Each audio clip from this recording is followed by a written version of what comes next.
До конца 2024 года по всей стране поэтапно будет решен вопрос с чистой питьевой водой, заявил глава государства в беседе с местными жителями. Он особо отметил, что этот вопрос является приоритетом государственной политики регионального развития и одним из главных его предвыборных обещаний. Для успешной реализации задуманного Сооронбай Жээнбеков призвал местные власти и профильные госорганы продолжить активное сотрудничество с международными партнерами. Стоит отметить, что в рамках проекта по реабилитации системы водоснабжения и канализации в городе Баткен Европейским банком реконструкции и развития выделено 28 миллионов евро. Причем первый транш в размере 4 миллионов уже активно осваивается.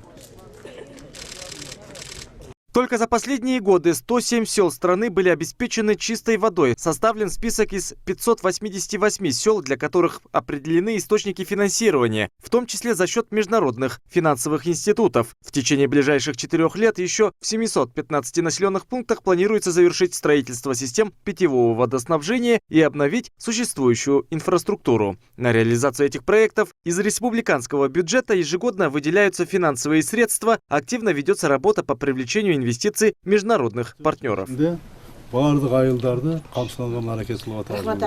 Далее Сооронбай Жээнбеков ознакомился с проектами по строительству логистического центра, общая стоимость которого составляет чуть больше 45 миллионов сомов, молокоперерабатывающего предприятия по переработке урюка, стекольного и железобетонного завода, а также убойного цеха в городе Баткен. В беседе с местными жителями президент подчеркнул важность поддержки предпринимателей на местах и создания соответствующей инфраструктуры для выхода отечественной продукции на зарубежные рынки. Также повышение конкурентоспособности товаров местных производителей и ее качества.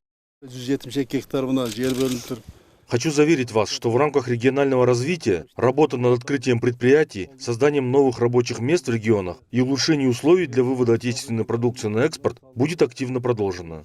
Осмотрел глава государства и дорожную технику, передаваемую в рамках проекта программа улучшения дорожных путей сообщения в Центральной Азии при содействии Всемирного банка. Со своей стороны Сооронбай Жээнбеков выразил благодарность Международной финансовой организации за оказываемую поддержку в реализации программы и подчеркнул, что модернизация транспортной сети создаст условия для раскрытия экономического потенциала регионов. Всего было передано 46 единиц спецмашин на сумму порядка $3 миллионов.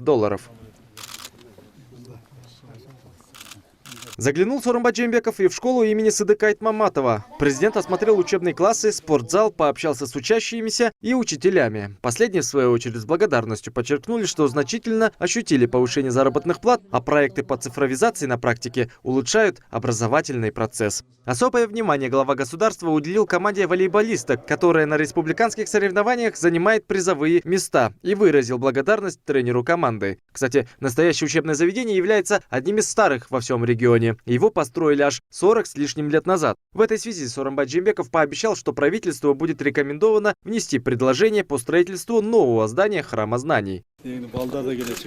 Мы можем выстоять конкуренцию на мировой арене только благодаря образованной молодежи. Поэтому мы уделяем особое внимание качеству и повышению доступности образования. Ну а после глава государства нанес визит в Баткенский погранотряд, где ознакомился с условиями несения службы. Краткую экскурсию по казарменному комплексу для него устроил лично первый заместитель ГПС республики Абдыкарим Алимбаев. Он, в свою очередь, отметил, что со вступлением Кыргызстана в ЕАЭС удалось обновить местную пограничную инфраструктуру. Кроме этого, Алимбаев рассказал о планах по дальнейшему развитию деятельности отряда.